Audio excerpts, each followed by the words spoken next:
सो हाँ दोस्तों, आप सभी का आपके इंडियन स्टूडेंट एकेडमी में स्वागत है। तो जैसा कि आज हम क्लास 12 फिजिक्स का सिलेबस के बारे में चर्चा करेंगे कि क्लास 12 फिजिक्स में हमें क्या क्या पढ़ने हैं, कौन कौन सी इकाई पढ़नी है। उससे बाहर यदि हम पढ़ते हैं तो वो बोर्ड एग्जाम में नहीं पूछता है, लेकिन चाहे तो आप पढ़ सकते हैं। लेकिन यहाँ पर इस समय मेरिट की बात हो रही है, तो हमें ज़्यादा से ज़्यादा नंबर स्कोर करना है, इसलिए हम वही पढ़े जो हमें बोर्ड एग्जाम में पूछे जाते हैं। तो चलिए हम देखते हैं कि क्लास 12 फिजिक्स का सिलेबस क्या है। इसी तरीके से केमिस्ट्री, हिंदी, इंग्लिश और मैथ की भी सिलेबस हम अगले वाले वीडियो में दे देंगे आप लोगों को। इसलिए हमारे साथ बने रहने के लिए आपको हमारे चैनल को सब्सक्राइब करना पड़ेगा, क्योंकि आने वाले वीडियो आप तक पहुंच सके। इसलिए आपको हमारे चैनल को सब्सक्राइब कीजिए। तो चलिए हम अपने टॉपिक पर आते हैं। तो यहाँ पर हमारा जैसा कि देख सकते हैं, क्लास 12 फिजिक्स का सिलेबस क्या है कि ये दो भागों में डिवाइड है, यानी कि पार्ट 1 और पार्ट 2। तो जो क्लास 12 फिजिक्स है ये दो भागों में डिवाइड है। इसकी दो बुक है, एक भाग 1 है और एक भाग 2 है। और भाग 1 में आपको 5 इकाइयाँ मिलेंगी, 5 इकाइयाँ मिलेंगी और उस 5 इकाइयाँ में आपको 2-3 चैप्टर मिलते रहेंगे। तो जैसा कि पार्ट 1 जो हमारा है, इसकी पहली इकाई है स्थिर वैद्युतिकी और दूसरी इकाई क्या है कि धारा वैद्युत। ये दो इकाई बहुत ही इंपॉर्टेंट इकाई है। इन दोनों इकाई को यदि आप पढ़ लेते हैं तो आपको लगभग पास मार्किंग दिला सकता है। और तीसरी इकाई धारा का चुंबकीय प्रभाव तथा चुंबकत्व है। और चौथी इकाई है कि विद्युत चुंबकीय प्रेरण। और पांचवी इकाई है कि चुंबकीय तरंगे।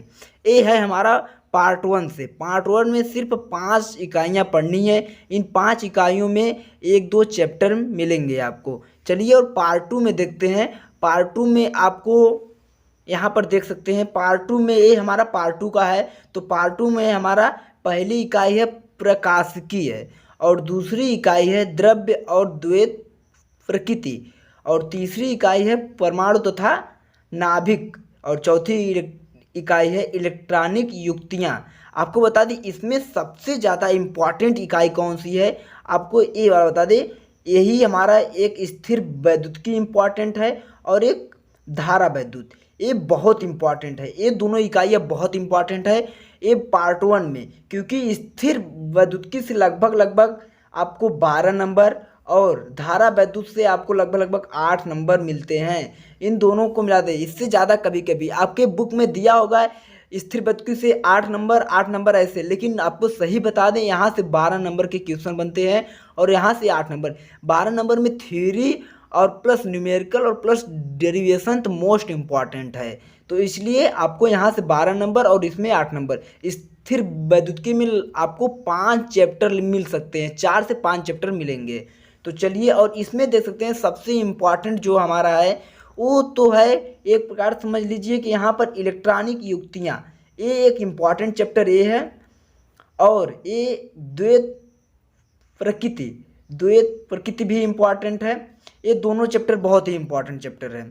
तो जैसा कि आप लोग देख लेंगे, और जो इम्पॉर्टेंट चैप्टर है उसको तो रेडी कीजिएगा, उसके अतिरिक्त जो सारे चैप्टर हैं उनको भी बहुत ही मजबूत तरीके से रेडी करिए, क्योंकि बोर्ड है वो कभी भी कुछ भी पूछ सकता है। तो चलिए मिलते हैं अगले वीडियो में, अगले सिलेबस के बारे में जानेंगे। हमारे साथ बने रहने के लिए आप सभी का धन्यवाद।